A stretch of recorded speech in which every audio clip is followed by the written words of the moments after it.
Good morning বন্ধুরা, আমি চলে এসেছি রান্নাঘরে। রান্না করব আর আপনারা আমার সাথে থাকুন। প্রচণ্ড গরম পড়েছে, আপনারা কেমন আছেন আমাকে জানাবেন। আমি এখানে নিয়ে নিয়েছি লোটে মাছ। আজ একটা দারুণ রেসিপি তৈরি করব। লোটে মাছ তো আপনারাও বাড়িতে খেয়েই থাকেন, অবশ্যই রান্নাও জানেন, কিন্তু আমি আজ একটু অন্যরকমভাবে লোটে মাছটা রান্না করব, তাই সেটা আপনাদের সঙ্গে একটু শেয়ার করে নিচ্ছি। আপনারা সঙ্গে থাকুন আর আমি কিভাবে রান্না করব সেটা আপনারা দেখতে থাকুন, একদম স্কিপ করবেন না কিন্তু। দেখুন, লোটে মাছটা কিন্তু আমি জল দিয়ে সেদ্ধ করে নিয়েছি, সেটা দেখতেই পেলেন। কড়াইতে জল দিয়ে লোটে মাছটাকে আমি সেদ্ধ করে মাছটা তুলে নিয়েছি। তারপর দেখুন, এই যে কাঁটাগুলোকে আলাদা করে বেছে বেছে নিচ্ছি।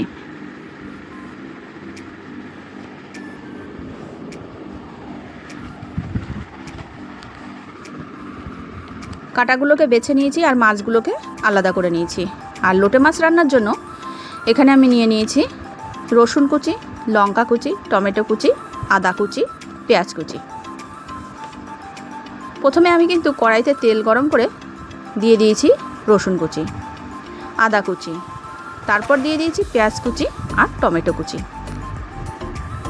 এবার এই সমস্ত সবজিগুলোকে আমি ভেজে নেব ভালো করে। ভাজতে ভাজতে এর মধ্যে আমি দিয়ে দেব লবণ আর হলুদ।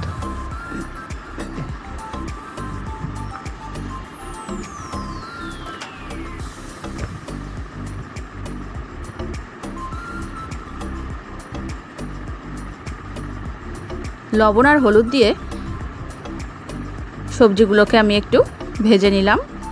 তারপরে এর মধ্যে আমি দিয়ে দিলাম সেই বেছে রাখা লোটে মাছটা।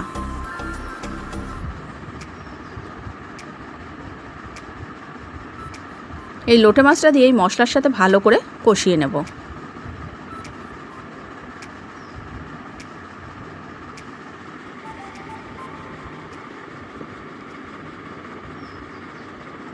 দেখতেই পাচ্ছেন আমি কিন্তু মাছটা রান্না করে নিয়েছি, সেটা কিন্তু আপনাদের সঙ্গে দেখালাম খুন্তিতে করে তুলে। ঠিক মাছটা যখন এরকম অবস্থায় থাকবে তখন নামিয়ে নেবেন আর তার মধ্যে দিয়ে দেবেন একটু গরম মশলার গুঁড়ো। আমি কিন্তু একটু গরম মশলার গুঁড়োও দিয়ে দিয়েছি। মাছটা কিন্তু খেতে অসাধারণ হয়েছিল। রান্নাটা কিন্তু আমার হয়ে গেল। আপনাদের কেমন লাগলো আমাকে অবশ্যই জানাবেন। আর দেখুন, এদিকে আমার স্প্রে মেশিন ছিল, একটা গাছ স্প্রে করার যে মেশিন, সেই মেশিনটা আমার খারাপ হয়ে গেছিলো। তাই আমি হাজব্যান্ডকে বললাম যে মেশিনটা একটু দোকানে নিয়ে গিয়ে ঠিক করে নিয়ে আসো। তাই ও বলছে দাঁড়াও, তাহলে আমি ঠিক করে দিচ্ছি তোমার মেশিনটা। ও কিন্তু সমস্ত কাজ জানে বন্ধুরা। তাই ও কী করলো দেখুন, আপনাদের সঙ্গে এটা শেয়ার করছি তার একটাই কারণ, আপনাদেরও যদি বাড়িতে গাছ থাকে তাহলে হয়তো স্প্রে করার মেশিন আছে, মেশিনটা খারাপ হয়ে গেলে তাহলে দোকানে গিয়ে পয়সা দিয়ে ঠিক করতে হবে না, বাড়িতে বসেই এভাবেও কিন্তু আপনারা ঠিক করে নিতে পারবেন। কারণ আমার অনেক বন্ধুদের বাড়িতে গাছ আছে, সেই জন্য আমি ভিডিওটা আপনাদের সাথে শেয়ার করছি। দেখুন, প্রথমে এরকম একটা ছোট জলের বোতল কেটে নিয়েছে। তারপর বোতলের ঢাকনাটা এই যে দেখতেই পাচ্ছেন, এই যে এরকম একটা হুকো বলে একে, এটা দিয়ে এটা ফুটো করে নিল। তারপর পাইপটা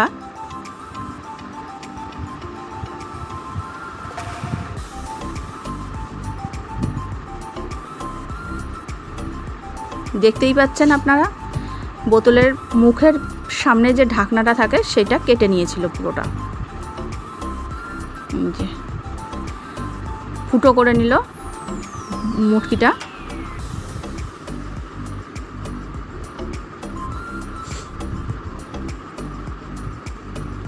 এই যে স্প্রেটা, এরকম ধরনের স্প্রে অনেকের বাড়িতেই থাকে। আমারটা একটু বড় সাইজ, হয়তো আপনাদেরটা একটু ছোট সাইজ। স্প্রের শেষের দিকে একটা গোল চাকতি মতন থাকে, সেই চাকতিটা লোহার হয়। আমি জানি না চাকতিটা আমার কি করে নষ্ট হয়ে গেছে, বাইরে ছিল, চাকতিটা নষ্ট হয়ে গেছে। সেই জন্য আমি বলেছিলাম যে আমার স্প্রে মেশিনটা একটু ঠিক করে দিও। তো ও নিজে বাড়িতে বসেই ঠিক করছে। আর কেমন করে ঠিক করছে আপনারা দেখতে থাকুন, কারণ অনেকেরই কিন্তু এই স্প্রে মেশিন প্রয়োজন হয়, শুধু গাছপালার জন্য না, বাড়িতে একটু বিষ তেল স্প্রেও করতে হয় মাঝে মাঝে পোকামাকড়ের জন্য। সেই জন্য আপনারা কিন্তু দোকানে নিয়ে যাওয়ার কোনো প্রয়োজন নেই, বাড়িতে বসেই এরকমভাবে আপনারা কিন্তু তৈরি করতে পারবেন। আর দোকানে নিয়ে গেলেই কিন্তু বন্ধুরা পয়সাটা নিয়ে নেবে। তো পয়সা বাড়িতে যদি তৈরি করে থাকেন তাহলে আর দোকানে পয়সাটা দিতে হবে না। তাই আমার এই ভিডিওটি আপনারা অবশ্যই দেখতে থাকুন, হয়তো আপনাদের উপকৃত হবে। আর এই যে দেখুন, আমি এখানে কিছুটা নেটের কাপড় দিয়েছি। এই যে মুখটা কেটে নিয়েছিল বলেছিলাম, সেই মুখটা কাপড়টা দিয়ে এখন বেঁধে নেবে। কারণ বালতিতে যখন বিষ তেল গোলানো হয় অনেক সময় ময়লাগুলো ওই ফাঁকা দিয়ে চলে গিয়ে পাইপের মধ্যে গিয়ে আটকে যায়, তখন আর স্প্রে মেশিনটা কাজ করে না। সেই জন্য আপনারা এরকম একটা নেটের কাপড় ব্যবহার করবেন। যখন জলটা স্প্রে করা হবে, জলটা তখন ওর মধ্যে দিয়ে গেলে পরে সব ওখানে আটকে যাবে নোংরাগুলো। ওই জন্য এরকম একটা নেটের কাপড় ব্যবহার করতে হবে।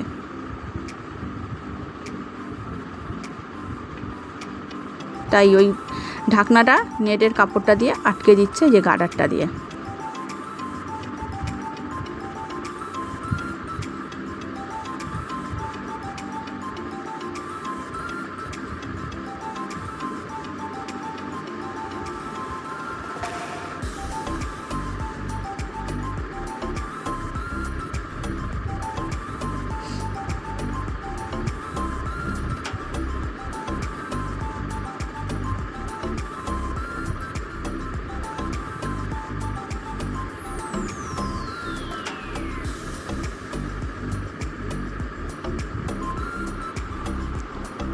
মুখটা নেটের কাপড়টা দিয়ে আটকিয়ে দেওয়ার পর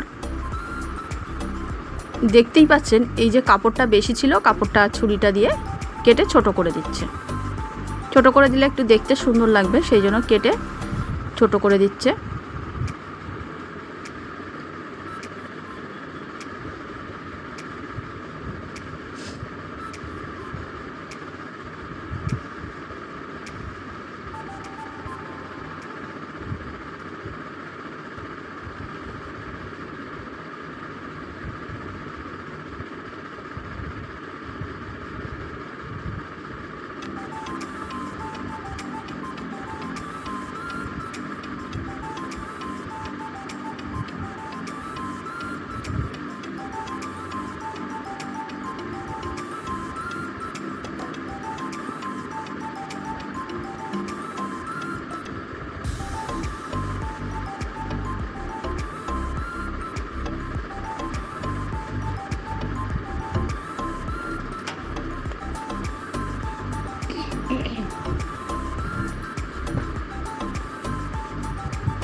ব্যাস, দেখতেই পেলেন কাপড়টা কিন্তু কেটে ফেলে দিল।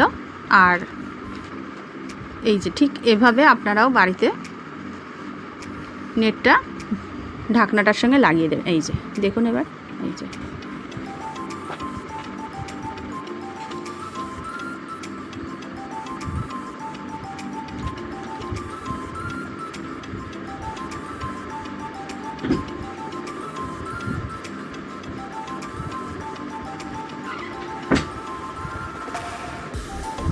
এবার একটু ট্রাই করে দেখছে যে জলটা স্প্রে মেশিনের ভেতর থেকে বেরোচ্ছে কিনা। কি বলেছিলাম বন্ধুরা, বুঝতে পেরেছেন তো? যে দেখেছেন তো জলের মধ্যে যে ওই যে ঢাকনাটা চুবিয়ে দিয়েছে, ওই জলটা স্প্রে মেশিন থেকে গাছে যায়, ওই যে দেখতে পাচ্ছেন তো। অনেক সময় জলের মধ্যে ময়লা থাকলে সেটা কিন্তু ওই পাইপের ভেতরে ঢুকে গেলে স্প্রে মেশিনটা তখন কাজ করে না। সেই জন্য ওই নেটটা লাগানো হয়েছে। আর একটা জলের বোতলের মুখ কেটে নেওয়া হয়েছে, মুখের মধ্যে এই নেটটা লাগিয়ে দেওয়া হয়েছে। এই যে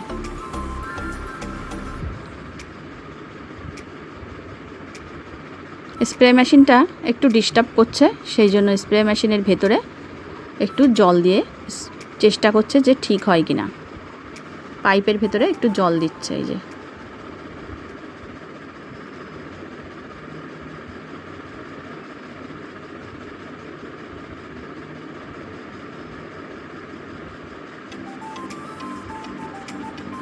দেখুন বন্ধুরা কি করছে আমার ঘরের মধ্যে জল ফেলে, কি বলবো বলেন তো।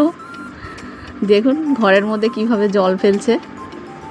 স্প্রে মেশিনটা একটু ডিস্টার্ব করছিল বলে তার জন্য পাইপের ভেতরে জল দিয়ে ট্রাই করে দেখছে। তাই সেটাও আমি আপনাদের সঙ্গে শেয়ার করলাম। যদি কখনো স্প্রে মেশিন খারাপ হয়ে যায় তো পাইপের মধ্যে এরকমভাবে জল দিয়ে দেবেন, দিয়ে তারপরে ওই পাইপটাকে প্যাচটা, পাইপের যে আরেকটা পাইপ থাকে সেটা ভেতরে দিয়ে প্যাচটা ভালো করে এঁটে স্প্রে করবেন। দেখবেন অনেক সময় এটা জ্যাম থাকলে ঠিক হয়ে যাবে। অনেক সময় জ্যাম থাকে ভেতরটা, সেই জ্যামটা থাকলে ঠিক হয়ে যায়। সেই জন্য জল দিয়ে স্প্রে করছে ঘরের ভেতর। দেখুন দেওয়ালে স্প্রে করেছে, সারা ঘরের মধ্যে কিন্তু আমার জল জল হয়ে গেছে।